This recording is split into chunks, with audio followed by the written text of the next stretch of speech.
Well, hello, everyone. I'm James Dobson, and you're listening to Family Talk, a listener-supported ministry. In fact, thank you so much for being part of that support for James Dobson Family Institute.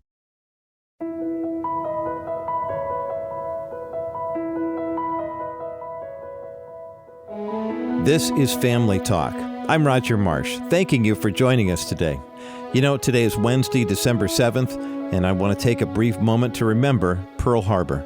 That surprise attack on the naval base at Pearl Harbor in Honolulu, Hawaii in 1941 thrust America into World War II.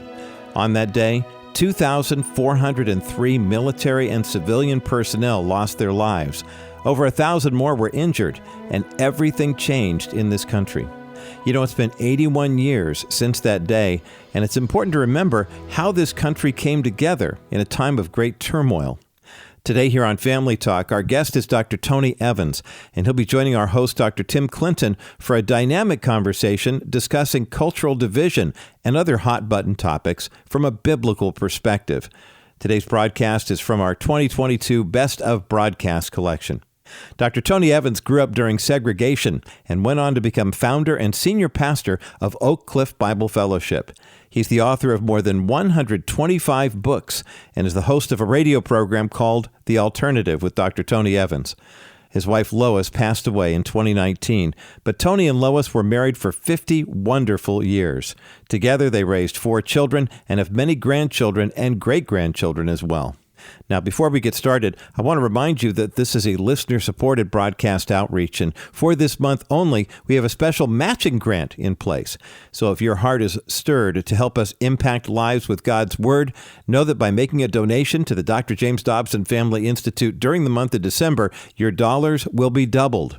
To make a donation online, visit drjamesdobson.org. That's drjamesdobson.org. Or give us a call. Our constituent care team is standing by ready to help you when you dial 877-732-6825. That's 877-732-6825. We'd love to talk with you, to answer any questions you might have about our ministry or the resources that we offer, or to simply just listen and pray with and for you. You know, we appreciate your prayers, your encouragement, and your financial support, and we more than anything hope that you enjoy today's program. So let's get to it right now. Here now is our host, Dr. Tim Clinton, with today's guest, Dr. Tony Evans, here on Family Talk.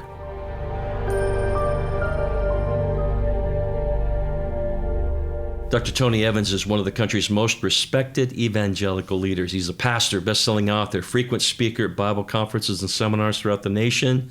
He served as senior pastor of Oak Cliff Bible Fellowship for nearly 4 decades, witnessing a growth from about 10 people back in the mid-'70s to 10,000 plus congregants, 100 plus ministries and more. He also serves as president of the Urban Alternative, a national ministry that seeks to bring about spiritual renewal in America through the church. His daily radio broadcast, The Alternative with Dr. Tony Evans, can be heard on more than 1,200 radio outlets throughout the United States and in more than 130 countries. He's written over 50 books, Kingdom Agenda, Tony Evans' book of illustrations, Oneness Embraced. We're going to talk a lot about that today, marriage matters, and so much more. He also served as chaplain of the NFL Dallas Cowboys. I like the Steelers, but we're okay with the Cowboys. And continues to serve as chaplain of the NBA Dallas Mavericks. It's such a delight to have you. Tony, thank you for joining us. Thank you for having me. It's always good to be with you, sir. I know Dr. Dobson sends his regard. He has such a love for you and what God's doing in and through you.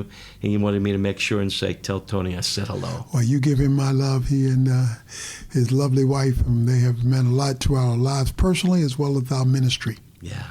Tony, it's been a pretty tough road over the last couple of years.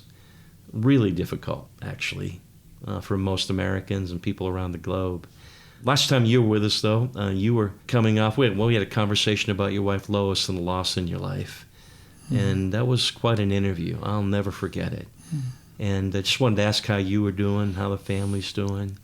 Well, we fight forward, because our circumstances haven't been great, but our faith is strong, and that's what carries you forward when you face the the trials of life, and so we've had our share over the last couple of years, losing 8 family members, and it just one right after the other, virtually every 6 months. And so that means adjustments, but because our family is close, sometimes too close because my kids worry me to death. But other than that, we're staying close and enjoying one another, and still everybody's active in ministry. So we're moving forward, but there are those roller coaster moments. Yeah. Tony, I think with COVID hitting a couple of years ago and the lockdowns, the loss, the loneliness, and then you begin to just dial back about what we've been through. There was that stretch of racial trauma that really captivated the country, creating a lot of tension, rioting. You go into the election fiasco and everything that went on around that, and people are emotionally shot. They're wiped out. But I think there's a recognition that in many ways we're just torn apart. There's tension everywhere. People are confused. They're angry. They're frustrated. Maybe brothers pitted against brothers, sister against sister, citizen against citizen, even Christian against Christian. And it's hard to find agreement, hard to find harmony, especially as we look to the future. You wrote a new book, Oneness Embraced, the Kingdom Race Theology for Reconciliation, Unity, and Justice. Tony, we're here to talk about what that book is all about. Tell us what's in your heart, where this came from, where it originated from. Well, 2 Chronicles 15, 3-6 says that there was no peace in those days. And it says, people rose up against people, city rose up against city, and nation rose up against nation. So it is a perfect description of perpetual conflict on every level. But then it says at the end of verse 6, for God troubled them with every kind of distress. You would have thought it would have said the devil troubled them, but it doesn't. It says God troubled them. And it says the reason God troubled them in verse 3 is because idolatry had taken over, the ministry had failed. It says there was no teaching priest.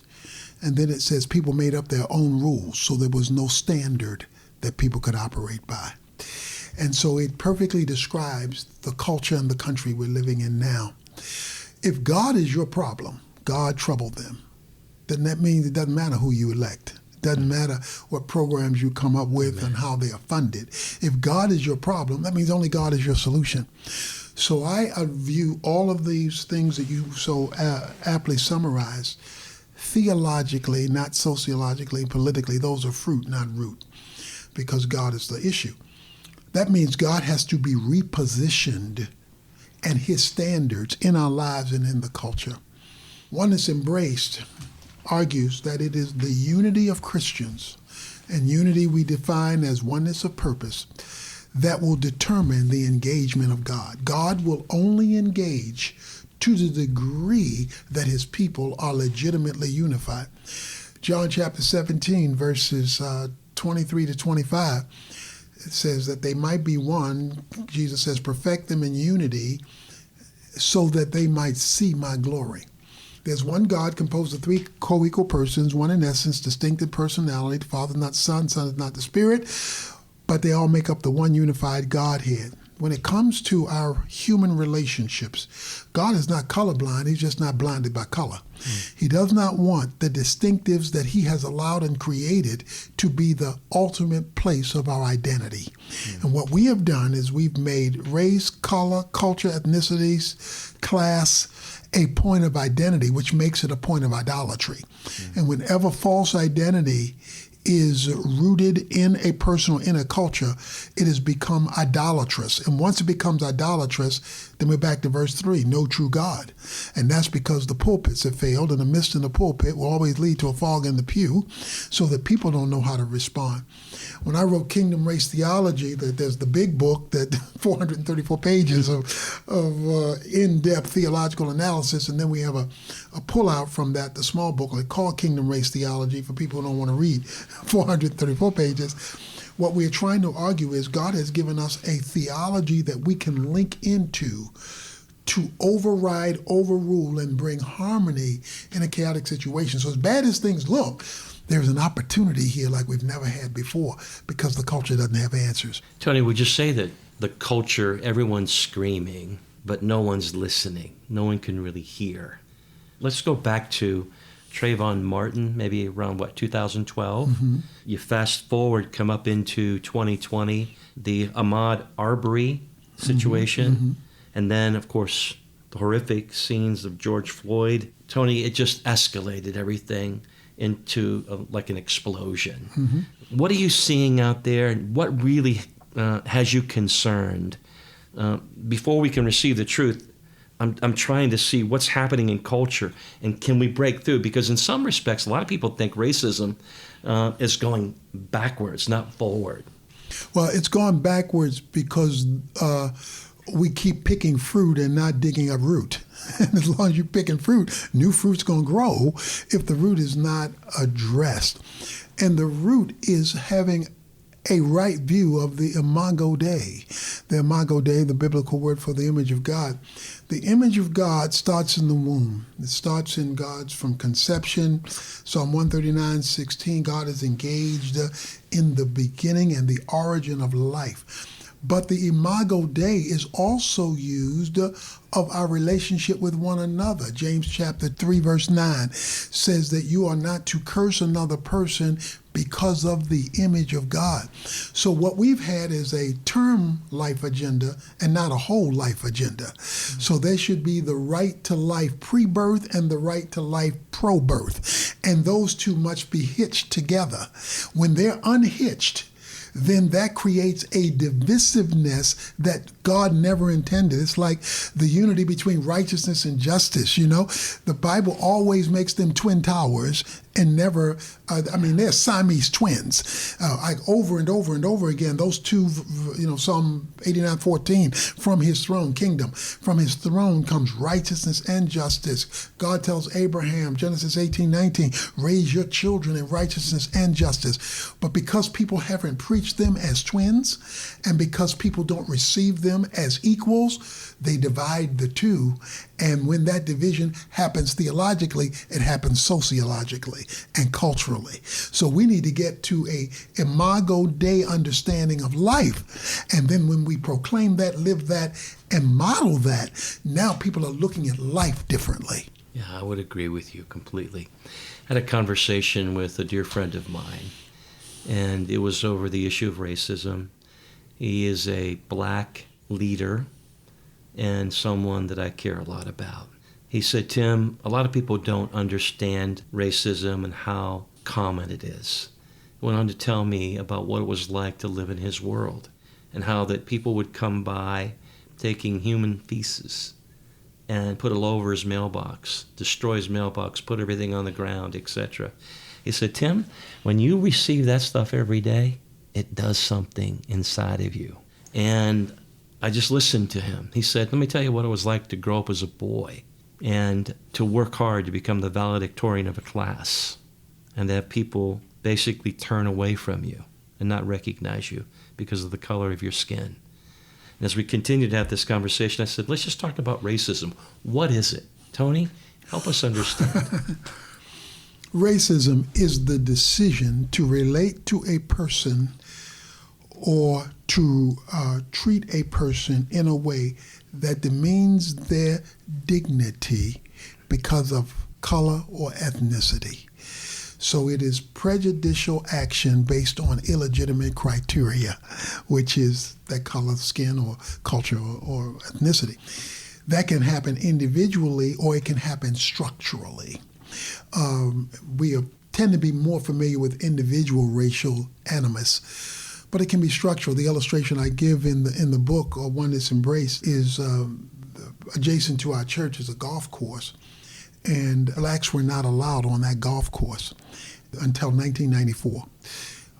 And the way they would keep blacks away is a structure. What they would say is, if a black person was brought to this course, 2/3 of the membership had to agree for them to become members. Well, you would never get 2/3 to agree, and therefore blacks would be kept out. So an individual who brought a black person could argue, I'm not a racist, but the system of the golf course was. It wasn't written, it was in the structure of how they operated. So things like that. I'm the 4th African American to attend Dallas Seminary in 1972. If I would have tried to get in a couple of years earlier, they would not have let me in because it was segregated. Now, this is the leading independent theological seminary in America, but they were still culturally bound, not biblically sound.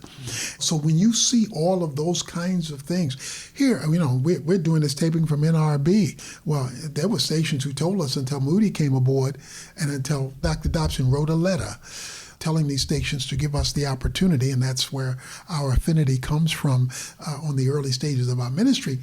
We were being rejected simply because of race. And so when those are your life experiences, to varying degrees, because some had much more vitriolic experiences than I had, but when those are your experiences or the experiences of your context of life, then the issue of race hits you differently and much deeper. If you've never been pulled over by a policeman, like I have, simply because of your race or the neighborhood you're in, you're going to relate to the issue differently. The word discrimination, add that to our conversation. Yeah. Well, when you talk about racism, there is a discrimination that is where you are making choices for a person because of who they are or against a person because of who they are.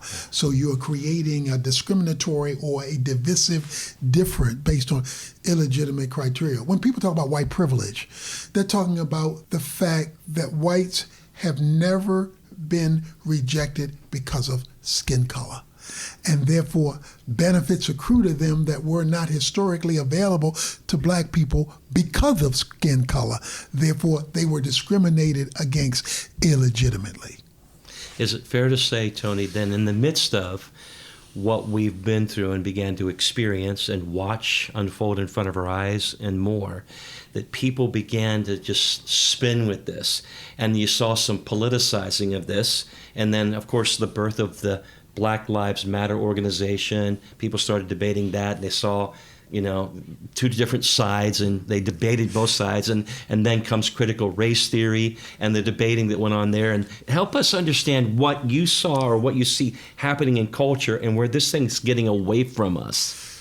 Well, you have different sides coming at this from different perspectives, so they're drawing different conclusions. And some of the conclusions are legitimate, and some of the conclusions are not legitimate. For example, Black Lives Matter. Well, yes, that's a true statement, like when people say the life of the unborn matters. We give that credence, the life of the unborn matters, so you have a pro-life movement. And because of the history of the treatment of black people by police, and black men in particular, the emphasis of Black Lives Matter. Now, when you break that off from all lives matter, now you have a biblical issue, because the Bible does teach that all lives matter. But we shouldn't condemn the fact that Black Lives Matter like we don't condemn the fact that the lives of the unborn matter. The problem is other things get attached to it, like other things get attached to pro-life, like bombings of abortion clinics. That's an illegitimate attachment. It doesn't deny the essential reality, nor should illegitimate attachments. We should reject the attachments, but not the legitimate complaints. But having said that, you can talk about that all day, but until you have a plan set forth to address it, and this is where the failure comes in. There are legitimate critiques without a sufficient answer. That's where the church should be coming in. Tony, our time is... Ooh, it's rolling right along. We're running, and I love this conversation. We've got to get into where do we go from here, because the church is broken here, and we've got to press in and say, God, help us, show us the road forward. I believe that God's given you a voice and some wisdom here, Tony. Take us down. The words of Jesus, Lord, I pray that they would be one, even as we are one. Help us. Well, we have a strategy that we're promoting nationally called a Kingdom Strategy for Community Transformation. It's a national strategy, but local implementation. It's simply saying biblically minded churches come together around 3 A's. First of all, once a year they assemble, a solemn assembly, which was a sacred gathering in Scripture whenever there was a crisis, to call God in. So these biblically minded, kingdom-minded churches come together to call on God. Second A is address. That is where they speak with one voice, biblically, about the issues facing their community as spiritual leaders and spiritual gatekeepers. The third A is act. Act is where they do something common to all of the churches and all of the pastors that benefit the community, adopting every public school and providing mentoring and family support services to the at-risk students in those schools, adopting the police precinct together so that we become the bridge between the police and the community. And then we're initiating an initiative called Kindness in the Culture, where a pastor will get all of his members to do one act of kindness a week, just as they move about, helping a homeless person, giving somebody a meal, helping an elderly person, encouraging somebody who's distressed. They do this act of kindness, but then they pray for that person and then share the gospel. And even if they can't share the gospel, we'll have a card that they can give them that'll have a QR code so that a person can hear the gospel. So you're no longer doing good things, you're doing good works. And so the Urban Alternative is going to make that available to churches and Christians all across America. If you get millions of Christians in all this vitriol doing a visible act of kindness, and on the card, they can have their own church's name so that the person knows what church did it and maybe then can get connected to the church. And that's part of this 3-point plan. It's called Kindness in the Culture. We've got to be intentional in our efforts because, again, the tendency is just to throw your hands up in the air and just move on and just do your own thing, cocoon, isolate, which is the tendency in culture, because ultimately the goal is to silence and shame and stigmatize people is what's going on. When you process this at 2 and 3 in the morning. That's a good time for me. What's cycling in that mind of yours and in your heart as you wrestle with God and say, God, it seems like the biggest barrier here, it's this, and help us get through this. The biggest barrier is spiritual leadership. When you don't have good shepherds, you have confused sheep. And so we've got to challenge spiritual leadership at a kingdom level, not a church level, because the church only exists for the kingdom. The church does not exist for itself. And when you can get spiritual leaders to become kingdomized and not culturized and transfer that down, now you can have an army that is ready to spiritually go to war. Tony, I'd like to end the broadcast today by going back to where we began. And you talked about the image of God in each and every one of us. If we miss that, and if we don't see our brothers and sisters anchored right there, we're lost. Absolutely, because you're starting in the wrong place. Explain again to us as we go what that means to you. It means to me that every life matters. Every life has inherent dignity, and every life we should seek to become conformed to Christ through the content of the gospel, but also through the scope of the gospel, where we give them the message of forgiveness for heaven, but also the message of transformation in history, and all because the mark of God has been stamped upon them at birth and through all of life. Tony, what a word for such a time as this, praying that God would continue to just sow good seed in your heart, give you the leadership skills, and put around you some people to help rally. I agree with you. The greatest challenge we have is spiritual leadership. I believe that with all my heart. And we've got to press in like never before for such a time as this. Well, for those folks or leaders who want to find out more about the initiative and how they can plug into it, TonyEvans.org. And they can also get the books on TonyEvans.org. So we'd love to serve them. And Tony, the book again is Oneness Embraced, the Kingdom Race Theology for Reconciliation, Unity, and Justice. The one and only Tony Evans, a dear friend of Dr. Dobson, his wife Shirley, the entire team here at Family Talk. Dr. Evans, again, thank you for taking time to join us. We'll pray with you that God would unite our hearts and that we truly would be one, even as they are one. Thank you for joining us. Thank you very much.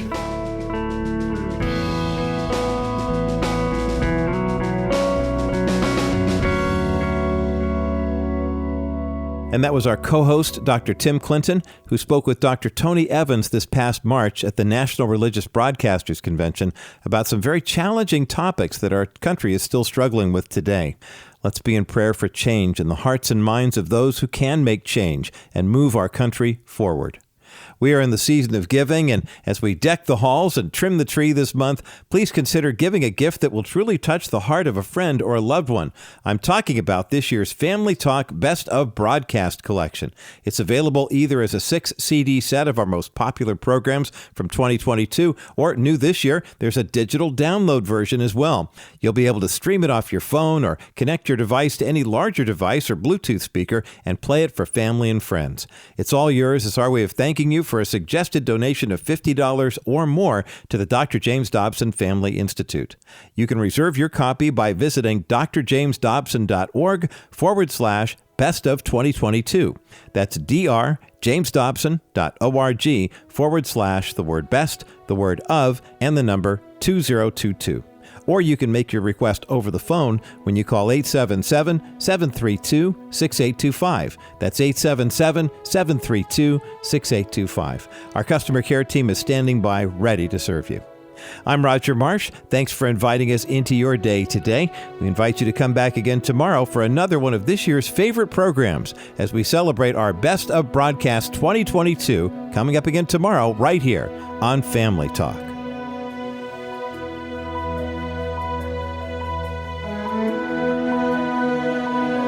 This has been a presentation of the Dr. James Dobson Family Institute.